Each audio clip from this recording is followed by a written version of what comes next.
up, people, and welcome back to the Afrika BBall show. Firstly, I want to say Happy Mother's Day to all of you out there, mother figures. Thank you so much for everything. We wouldn't be here without our mama, so shout out to them. And as Katie once said, Mom, you're the real MVP. For real. Shout out to all the mothers out there. But moving on from mothers now, a heated time in the NBA right now as you're getting into the conference finals. Only one game left outstanding, which is 76ers and Celtics. It's getting into a crazy time right now. I know, the Phoenix Suns have just been kicked out by the Denver Nuggets. Jokic has been huge. I've been a Jokic hater, but hey, Tapu apologized last week. I don't apologize this week. He still has to make it all the way. Hasn't proved anything to me. And that's there. But more importantly, the Lakers have killed off the Warriors dynasty. They had a good run. 4 finals in a row, but it's done. Yeah, because Draymond mentioned before they won the last championship how it's hard to win championships with inexperienced players and very experienced players. And even though they won the championship then, Warriors fans thought they were safe, but those glaring issues are striking back. But we're going to touch more on the game just now. And of course, the Basketball Africa League, the playoffs in Kigali are happening in a week's time. First game on the 20th of May. As we said, it is the Cape Town Tigers versus Stade Malien. Crazy times. We're really looking forward to that. For real, man. So, getting into it, as I said, the Phoenix Suns out. The Denver Nuggets beat them 4-2. It was a hotly contested series, but I said that if KD and Devin Booker aren't shooting outstanding, then they will lose. And that's what happened. Devin Booker dropped like 12 points and they lost comfortably. It is. But the thing is, we have to say, KD, if Booker's down, KD should have the manpower, the ability and the skill set to carry a game, take over and win it for them. So for two superstars to be there and coming up short, it's a huge thing. But as a Lakers fan, I'm worried because for the Suns, I was actually going to be happy if the Suns go through because we have Jared Vanderbilt and AD, and if you got a KD and a Devin Booker as we've seen in this series, it's very probable to win. But the Nuggets just seem like all around they have one of the best shooters outside. MPJ is shooting well again, so it's scary and they're so diverse in the way that they move the ball. The ball movement is scary. So the Nuggets really look like they can win it all at this point. Yeah, the Suns did have high hopes. I think they needed a championship because their head coach, Monty Williams, has been sacked. He's been fired.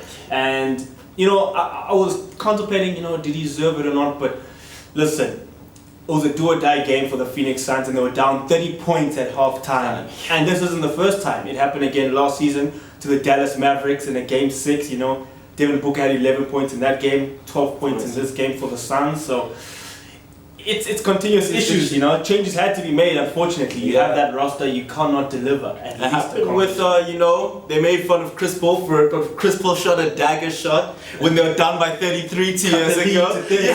And now the same thing happened with Cam Payton. Cam Payton pulls up for 3, and he cuts the lead down to 25. So, the gaps that was happening was very scary. Cam Payton showed up, but he showed up at a time when they didn't need him to. Also, Bruce Brown coming off the bench with 25 points in the recent game. And he also, made sure to just beat down a dead horse. The Suns were having a bit of resurgence coming back. But Bruce Brown comes back 4th quarter early and he shuts it down. So I have to give the Nuggets prop for that one.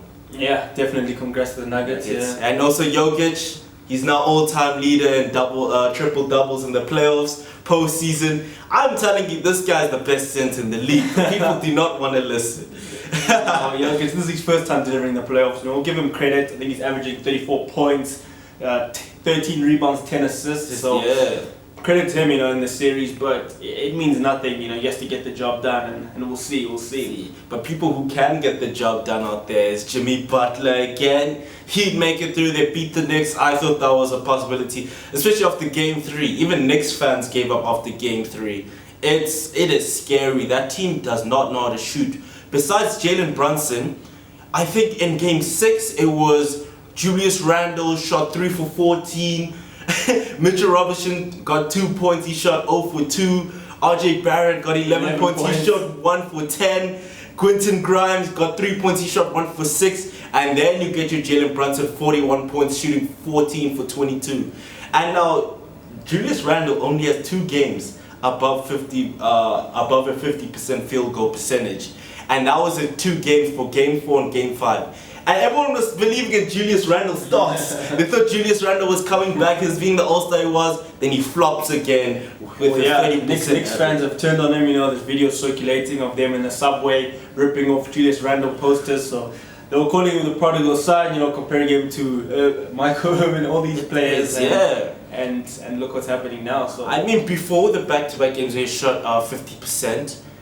He had the worst field goal percentage in the playoffs. Like, of all time. This is dating back to 1940s. Before your Wilt Chamberlain era, he was shooting even worse than that. So that is crazy to say. I don't know, Knicks fans aren't happy. This is a glaring issue. I know Stephen A. Smith is upset, but I mean, Stephen A., you know, there's a question to you, you know.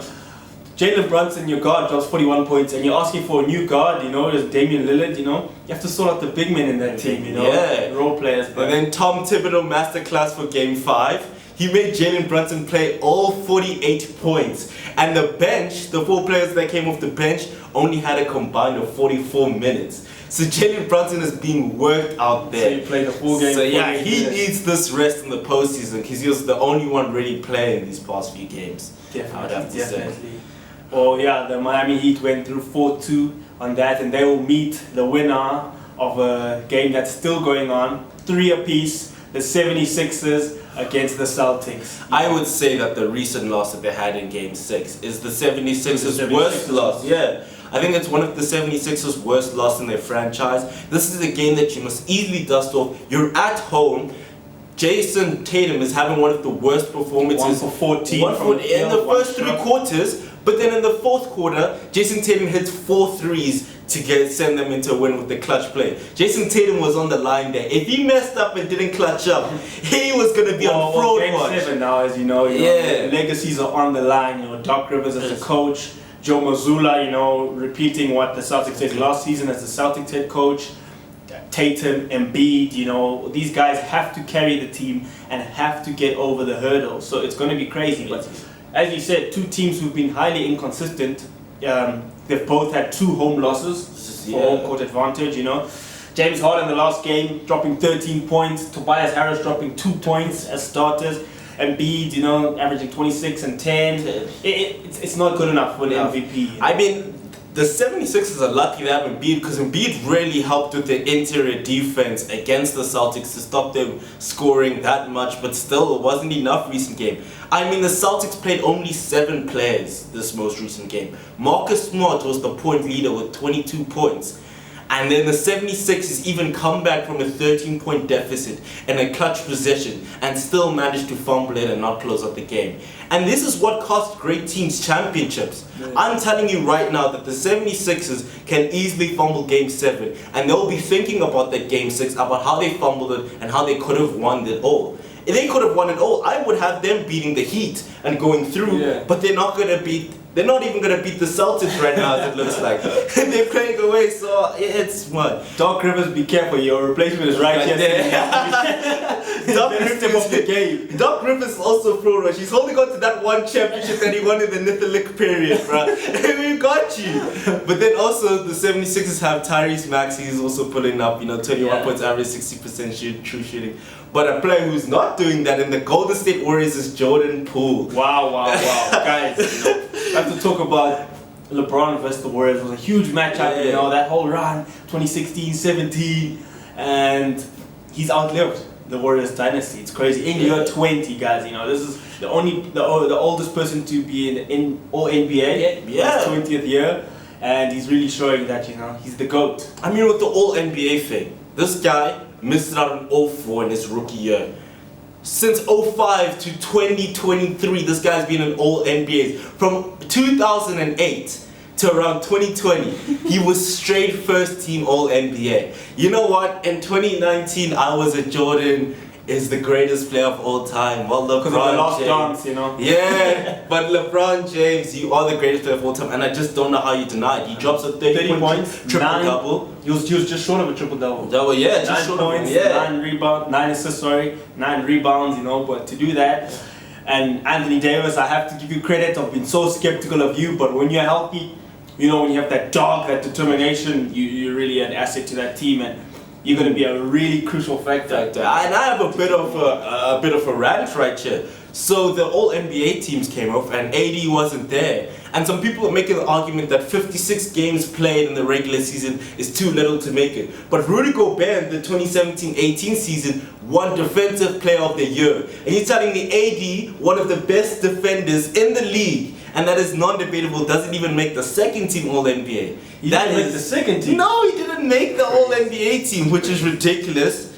And yeah, that one got me heated. But not as heated as Warriors fans. I mean, Warriors fans be capitulating. They believed Game 6 Clay was gonna save them. Game 6 Clay was gonna be the savior. There's a myth that because of Klay Thompson one game against OKC way back when in Game 6, he really turned out 40+ points. They thought it would happen again. Not even close. Not even close. Steph and Clay, they're the gas brothers, the trash brothers, not the splash brothers. Trash brothers is insane, but Klay Thompson drops a whopping 8 points with 3 from 19 from the field goal. I mean, that is horrendous. You cannot be doing that in games where you are down. I mean, you're literally down, and now it looks like the Lakers' core is falling apart. I mean, Jordan Poole, he's going on a super huge contract that hasn't even started yet. He was crucial for the championship last year, but he only averaging 10 points per game when he was averaging 21 points last postseason. Yes, he had 4 fouls in the first half and 0 points, and he's really regressed so crazy. As quick as he bursts onto the scene is as quick as he's leaving the scene. So it's crazy. But another guy, a role player, let me say, Austin Reeves, AR-15. Wow. Kudos to you. We hyped you up on episode 2, 3, but we really have to give you credit. That half-court buzzer beater sets the tone always. I mean, really with the Lakers now, especially with this game, you guys should be really happy going into the next round, because this is the first time I think I've seen a game where all the role players actually played well. Usually it's your Kevon Looney dropping a fourth quarter masterclass, your AR-15 doing this, but if AR-15 balls up,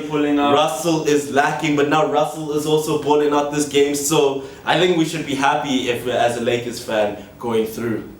Definitely. So it will be interesting to see what happens. But tonight, 9:30, the Celtics versus Sixers, we'll see who completes the playoff side. Yeah. And talking of complete playoff ties, as we said, the Basketball Africa League starts on the 20th of May. It's so exciting in Kigali, in Rwanda.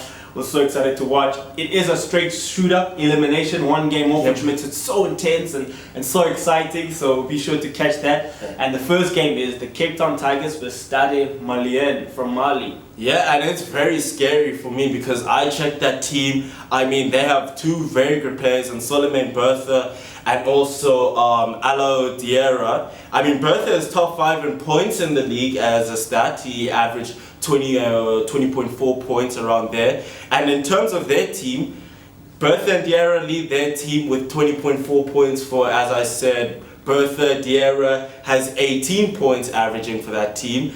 Also assists, Bertha is top 2 in assists for his team. So they really stand out there. Diarra is tied leading the blocks in the whole league with 2 blocks, and also he averages the most steals in his team whilst being top 5 in steals in the whole league with 2.2. So I mean, that is very scary to see. But with the Cape Town Tigers have a diverse way of scoring. I mean, our top 4 scorers all average from 12 points to 15 points, which means they know how to share the ball and look. There's not one player leading with Ganam Pamo. He has 15.8 points. That is our top. He's our top point averager right now. You have Beneger. Beneger is also great on the assist end and also the scoring end. He has 14.4 points. And also Holland Sele following backwards, averaging 12 points. So the Cape Town Tigers is very diverse in what we have. Beneger is also having a great rebounding effort with 16.8 points. But it's also getting scary because Diarra on the other side is averaging around 13 rebounds.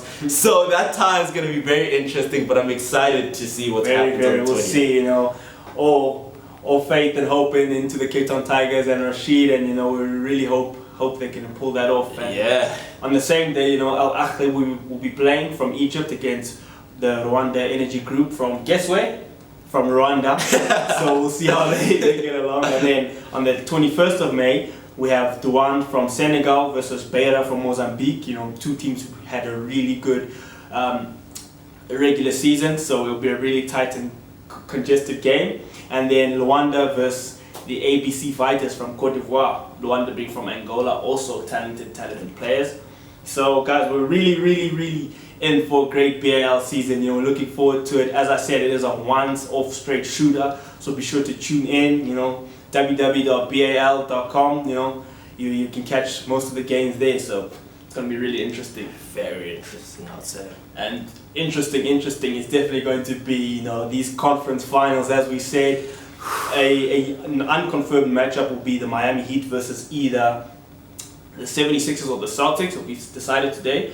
I wanted to ask you, who's a better fair opponent for Miami? Miami, you know, I would say the 76ers, if Joel Embiid has his dominance back there, it's going to be a tough night for Bam out there. But also, Jimmy Butler has something personal against the 76ers in the past. There was even a clip of him beating the 76ers a while back, and he was like, Tobias Harris over me? Tobias Harris over me? You know, he has high stakes and he's against it. But I would think I would have the Celtics as a better matchup for Miami. But also Miami didn't play too well in their recent game that they beat the Knicks in, so they need to make sure they rest up. Jimmy had an off night. And also with another game that is happening, Lakers versus Nuggets, that's also a crazy one. Definitely. I think AD versus Jokic, crucial. Jokic, your best offensive player, versus AD, the best defensive player. You know, it's going to be about, are you going to double team Jokic, you know, deploy men on him, because his assist, his passing range is so elite that might put you in trouble. It gives Michael Porter Jr. Michael Porter Jr., Aaron Gordon, and of course Jamal Murray, all from the Nuggets, you know, who can score higher percentage of points. So I think Jokic limiting to not getting a triple-double is crucial to win. You have to rely on his point scoring and see if you can outscore the Lakers. Nuggets, for me, scariest team out there, so I'm just hoping the Lakers can pull it through. But as I said, Lakers played really well in the Game 6. The whole supporting cast also played well, so we can push through that like that. I think there's a slight chance that actually the Lakers can pull it through. LeBron comes back to his old self. He drops a masterclass, his best game of this postseason. So I'm saying things are looking good. Well, definitely. Well, let's see what happens. But thank you guys so much for tuning in to another episode of the Africa BBall Show. Make sure to follow us on our socials, on Twitter, TikTok, and Instagram at Africa BBall, YouTube, the Africa BBall Show. Thank you very much, guys. Cheers.